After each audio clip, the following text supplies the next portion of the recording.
How these five elements behave within you will determine just about everything. First thing that we need to do is to start cleansing the five elements. If you have mastery over the elements, you not only have mastery over the body, over the mind, over the very creation. Life will happen in magical ways.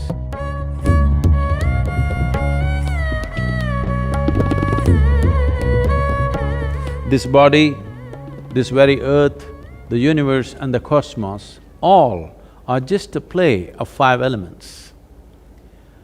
This body's composition is such that 72% of this body is water, approximately 12% is earth, 6% is air, 4% is fire, and the rest is space or akash. How these five elements behave within you will determine just about everything. Bhuta means element. Bhuta Shuddhi means to become free from the taint of elements or to cleanse the element. It means to become free from the physical nature. Right now, the physiological and the psychological processes are having a complete grip over most human beings. What we call as our physiology is something that we accumulated. What we call as our psychological process, the whole content for this is also accumulated in the form of impressions. Between these two, who you are or existentially what is the nature of your being is completely missed. If one wants to access dimensions which are not yet in your experience, first thing that we need to do is to start cleansing the five elements so that in the purity of the elements, you distinctly know the difference between what is physical, what is psychological and what is existential.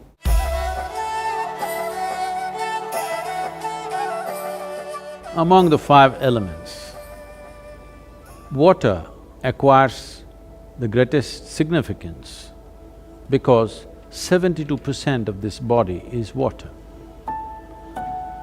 If we take sufficient care about the water that we consume, not just in terms of its purity, it being bacteria-free and those kind of things, but the way the water is kept, in what kind of container you keep it, how you keep it, how you touch it, how you approach it. Because there is substantial scientific evidence today to show you that a thought, an emotion, a touch, these things can change the molecular structure of the water and can greatly alter the way water behaves within your system. So, one needs to understand, you are not dealing with a commodity, you are dealing with life-making material. Water is life.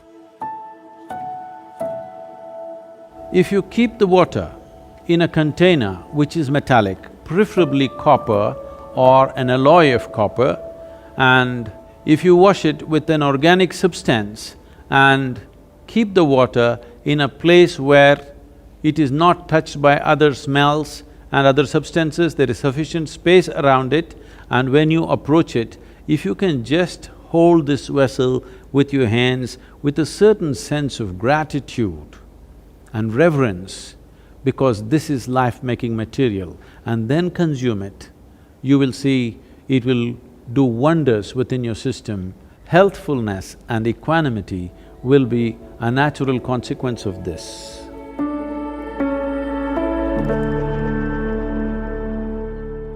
At least every day, if you can go and sit in your garden on the earth just for half an hour, simply talking to your friend, reading a newspaper, talking on the telephone, do whatever. Or if you can sit quietly, it's best. Just half an hour, you sit in your garden on the ground, you will see your health situation will change dramatically. I'm only talking about health because that's a tangible thing you can see. Other things are happening, but you may not be able to notice it. Many other processes are happening. So as far as possible, try to settle down on the floor. Those of you who have very unstable bodies, that is, you tend to fall sick very easily and, constantly those kind of things. If you just get off your cot and sleep on the floor, you will see it'll make a big difference. Just that much. Just maybe 18 inches away you are, just get 18 inches closer. You will see it'll make a big difference in terms of reorganizing the system.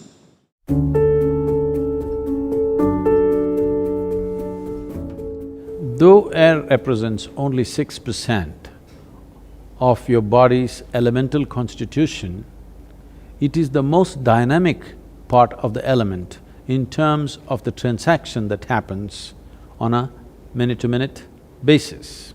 What kind of air you breathe is definitely important and that's well known, but how you breathe and how consciously you breathe is equally important. Especially those of you who are living in large cities, take a walk in the park, along the lake or the river or whatever is available to you. Something natural to be in touch with nature and to do something where breath will be in a dynamic state.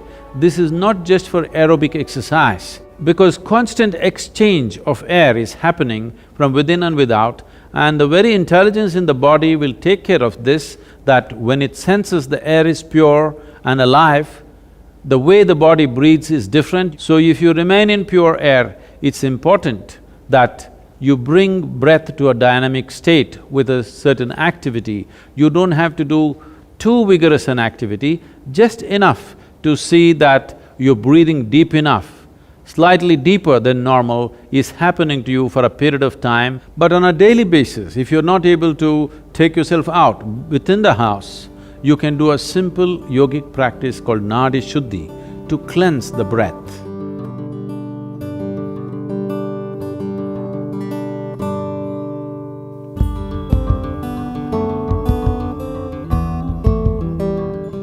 Fire accounts for 4% of your elemental makeup. If you wish to use fire, you can light a fire with an organic substance like straw or firewood without any oil and stand facing the fire with your hands open and keep your eyes open for 3 minutes, then stand with your back to it, exposing your spine for 3 minutes. This will cleanse your aura and bring about a new sense of resurgence in the system. This is to rekindle and reconnect the fire within with the fires outside. This is the basis of all fire-based rituals in the East. If having a fire is not very practical for you, at least a lamp with vegetable oils or ghee, you light a lamp and be around this lamp, first face the lamp and sit, and then turn around and sit, so that the fire element within you gets rekindled.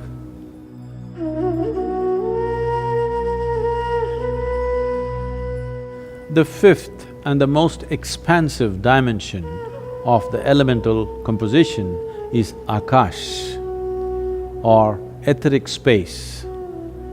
This has a certain intelligence. The nature, quality and the power of your life essentially is determined by how much access can you find into the Akashic intelligence. As I said, this is an expansive part of the elemental composition. That means there is no limit. There is only that much water, there is only that much air, that much earth and that much fire. But the Akashic dimension is a limitless possibility. If you find excess in a limitless manner, both your perception and intelligence can grow. One simple process you can do to find more access to Akash or the Akashic intelligence is, after sunrise, before the sun crosses a 30-degree angle, look up at the sky once and bow down to Akash for holding you and this planet in place. After the sun crosses 30 degrees, sometime during the day, any time, look up and bow down again. After the sunset, within the 40 minutes after sunset, look up at the sky and once again bow down. You are not bowing to any imaginary gods up there, just to the etheric space around us, which is holding everything that we are in place. If you get the Akash to cooperate with your life energies, life will happen in magical ways. An intelligence that you have never thought possible will become yours.